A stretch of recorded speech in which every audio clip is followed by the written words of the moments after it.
Batman is back for a third offering, and this time development duties have fallen to Warner Bros. Interactive Montreal with a single-player portion and splash damage for the multiplayer.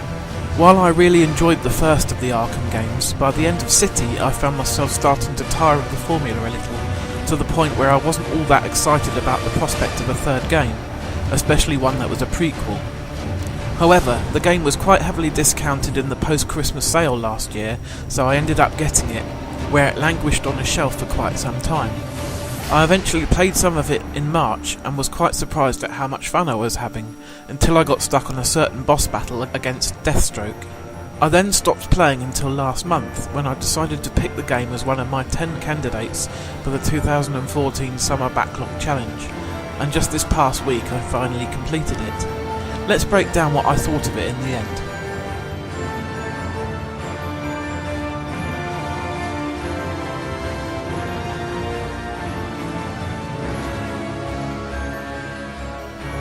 On the whole, I was really impressed with the visuals of Arkham Origins.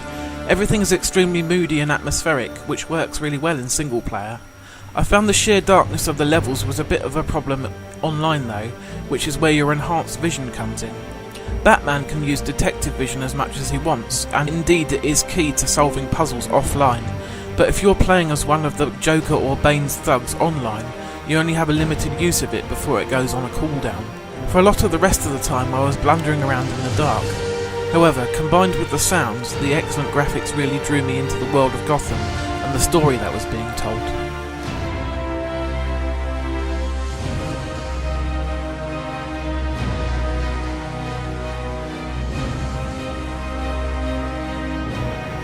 The music in Batman Arkham Origins, whilst definitely echoing the work of Hans Zimmer on the Christopher Nolan movie trilogy, still manages to add something new with the embedded Christmas music in the score.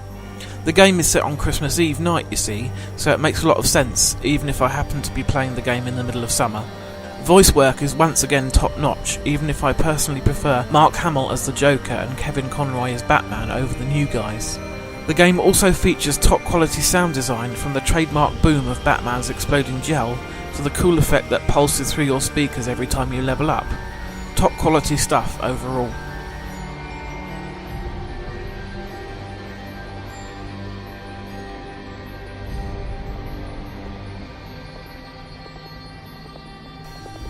Batman Arkham Origins brings back the mechanics that have worked so well in the previous games in the franchise, so you have the incredibly satisfying combo counter system for fighting large groups of enemies. As the game goes on, it introduces more and more special enemy types, each with their own way of being taken down, from armoured henchmen, ones that wield knives, shield carrying guys and more. It keeps the player on his toes as you constantly have to switch your tactics and dart around the battlefield to stay out of danger. Then we have the Invisible Predator system, where you're frequently locked in a room full of armed goons and have to take them all down to move on. Simply wading into their midst with your fists flying will quickly get you killed, so you need to make use of conveniently placed places to perch on and other hidey holes such as grates in the wall, and strategically take them out one by one. It's still incredibly satisfying to lurk in the shadows until an unsuspecting gang member happens to walk right underneath you, then dive down and string them up. Should you happen to be detected and are at risk from gunfire, you can quickly throw down a gas pellet and make your escape. The online multiplayer mode is extremely well designed and adds something new to the genre in the same way that the multiplayer of the Assassin's Creed series did. Yet I think I left it a little too long to try and get into it. My own ineptitude combined with the dark maps and the extremely high levels of those still playing meant that I was hopelessly outmatched in the handful of games that I took part in. I expect if I persevered I would improve, but I'm not really an online kind of guy, so I would prefer to move on to the next single player experience. The unique thing about the online mode though is that as well as your typical gang versus gang gameplay with fairly standard weapons, the third team plays the parts of Batman and Robin. They win by intimidating the members of the Joker and Bane gangs, which is achieved by taking them down in as quiet and as varied a way as possible. Indeed, I had the most fun when I played as Batman for one match, as he is far more agile than your common thug and can make use of his detective vision at all times. The online seemed to be having a few technical issues when I tried it though. Often whilst waiting for a match, the entire lobby would be reset so that I was waiting on my own, and once or twice I was dropped from a match in progress. There aren't a huge amount of people still playing either, though that's only to be expected as the game has been out for 9 months already. People move on quickly on the online world.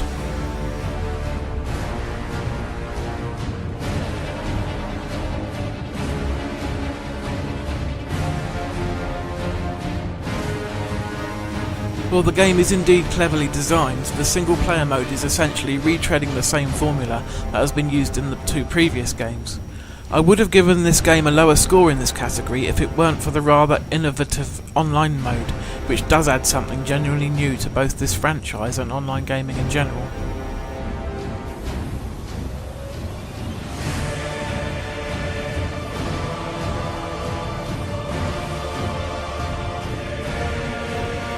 The single player campaign is fairly brief, yet I was satisfied overall with the length of it. Hardcore players can go back for more with the New Game Plus and I Am the Knight modes, which increase the challenge significantly. Then if you can find sufficient people to play with, the online mode potentially extends the gameplay for a long time. Though as I mentioned previously, the community seems to be dying off a little bit, at least on the Xbox 360.